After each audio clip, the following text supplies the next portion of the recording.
គេប្រាប់ថាអូនចិត្តរៀបការនឹងកូនអ្នកនេះគេជាមនុស្សល្អឬព្រានអូនមានស្រឡាញ់គេទេអូនប្រកឬគេបង្ខំមីមីប្រាប់ការពិតបានទេព្រោះពេលនេះបងឈឺ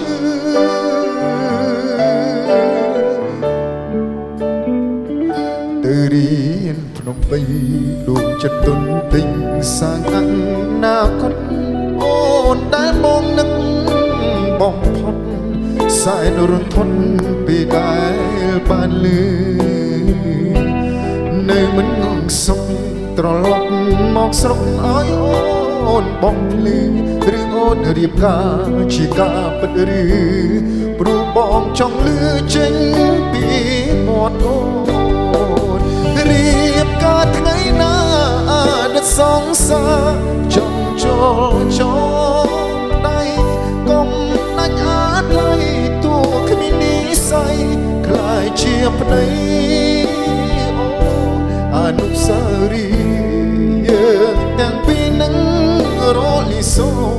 តែបងចង់ជូនពរស្ងួនព្រោះយើងធ្លាប់ស្រឡាញ់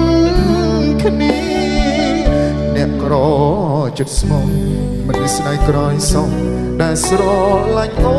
នតែស្ដាយមិនបានថែទួមិនបានស្ងួនជាគូ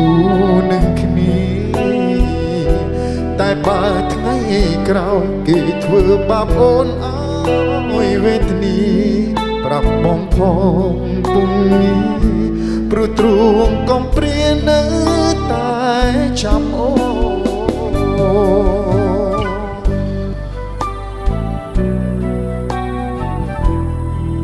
អូនរៀបការថ្ងៃណា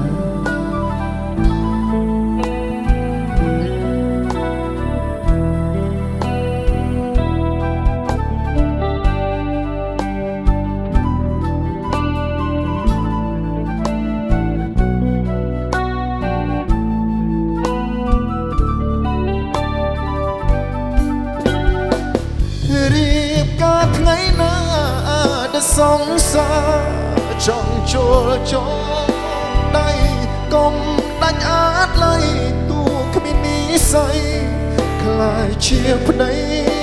អូអនុស្សារីយ៍ពួកយើងទាំងពីរនឹងរលីសូតែបងចង់ជូនពរស្ងួនព្រោះយើងធ្លាប់ស្រឡាញ់ក្រចិត្តស្មុំមិនស្ដាយក្រោយសងដែលស្រឡាញ់អូនតែស្ដាយមិនបានថែទួ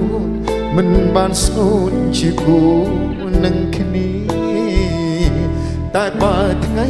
ក្រោយគេធ្វើបាបអូនអើយវេទនីប្រាប់បងផ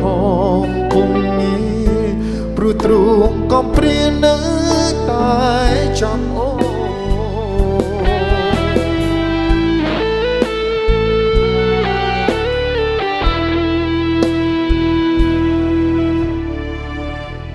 អរគុណច្រើន